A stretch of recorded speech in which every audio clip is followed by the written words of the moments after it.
On parle de la bande dessinée ce matin avec Mathieu Van Overstraten qui est avec nous. Forcément, Mathieu qui a toujours plus d'un tour dans son sac pour relier les BD à l'actualité. COP26 oblige. Votre première BD ici nous parle de réchauffement climatique. Oui, parce que la COP26, vous le savez, elle vient de démarrer à Glasgow.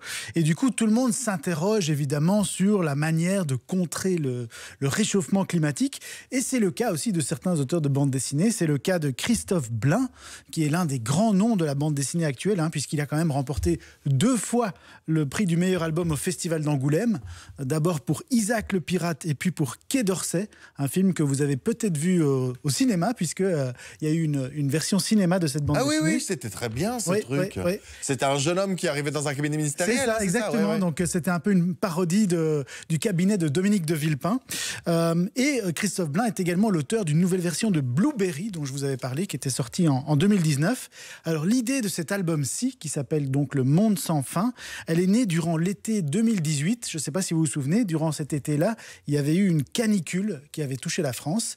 Et donc, comme il avait été un peu interpellé par ce sujet, Christophe Blain avait suivi le conseil de son frère, qui lui avait dit « Écoute, si tu veux faire une BD sur ce sujet, prends contact avec l'expert en la matière qui s'appelle Jean-Marc Jancovici. » Le nom me dit quelque chose. Vous nous rappelez peut-être qui c'est ? Alors Jean-Marc Jancovici, c'est pas facile à dire, il est considéré comme l'inventeur de ce qu'on appelle le bilan carbone, qui est un terme qu'on utilise très souvent aujourd'hui. C'est un ingénieur de formation et c'est vraiment l'un des principaux spécialistes français sur tout ce qui touche à l'énergie et au climat, qui sont les 2 grands sujets de cette bande dessinée. Alors c'est quelqu'un qui est très souvent interrogé dans les médias, qui est très actif sur les réseaux sociaux pour essayer de sensibiliser les politiques et les citoyens sur les questions énergétiques, climatiques. Et donc cette fois-ci, il opte pour le médium bande dessinée. Et c'est pas trop déprimant du coup à lire comme bande dessinée ? Alors je vais tout de suite vous dire que c'est quand même un petit peu déprimant parce que c'est clair que le constat est très, très compliqué.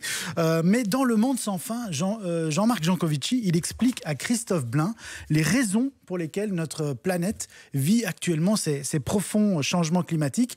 Et effectivement, là où c'est un peu déprimant, c'est qu'il parle des conséquences que ces changements vont avoir sur certaines régions du monde qui vont clairement devenir inhabitables.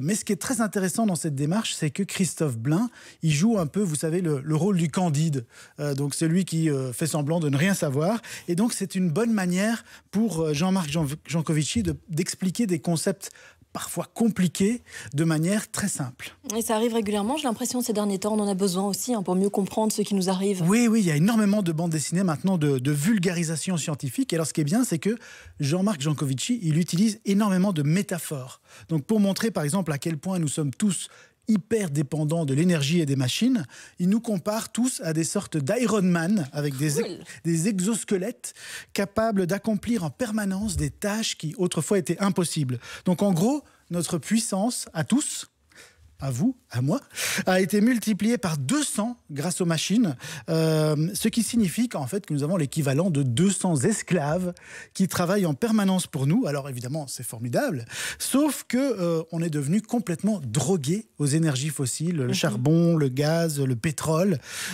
et qu'on ne peut absolument plus se passer de cette énergie abondante. Et le problème, c'est que cette surconsommation d'énergie, ça met évidemment une pression insoutenable sur notre planète, avec les conséquences que l'on sait. Donc, le sujet, il est très lourd, mais ce qui est chouette, c'est que Christophe Blain et Jean-Marc Jancovici, ils parviennent quand même à mettre un peu d'humour dans leur sujet. Donc, ils utilisent des personnages style Mère Nature, qui intervient régulièrement. Ils se moquent gentiment des économistes et de leurs prévisions. Et ils essayent aussi de mettre un peu d'espoir, quand même, dans leur BD.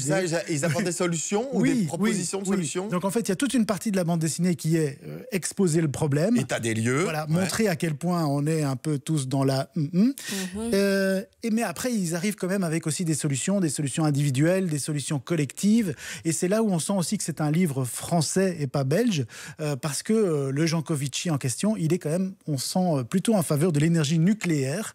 Pour lui, ça peut faire partie de la solution. Mais donc, en tout cas, c'est un livre extrêmement intéressant à lire maintenant en cette période de COP26 parce que ça permet de comprendre plein de choses, un peu comme par exemple des livres comme Sous Terre dont j'avais parlé, qui parle de ce qui se passe sous la Terre, et de Sapiens qui raconte l'histoire de l'humanité. On est clairement dans cette veine-là, cette veine de vulgarisation scientifique par la bande dessinée. Et la bonne nouvelle, c'est qu'ici, on a un exemplaire offert par les éditions d'Argo qu'on remportera tout à l'heure en jouant ensemble. Pour ça, vous envoyez encore le code JOUON et évitez, allez-y maintenant, évitez de perdre votre temps, faites-le maintenant avec la tasse de café, il y a le téléphone à côté. Vous envoyez simplement un petit SMS, le code JOUON, vos coordonnées complètes au 6003. On va parler d'une BD qui n'est pas vraiment une BD dans la suite aussi. Il sera question du chat ? Oui, il sera question du chat et du catalogue de son exposition qui s'appelle Le Chat déambule. À découvrir aussi dans votre 6-8 ce matin. Le temps pour nous d'aller chez Carole Zanin.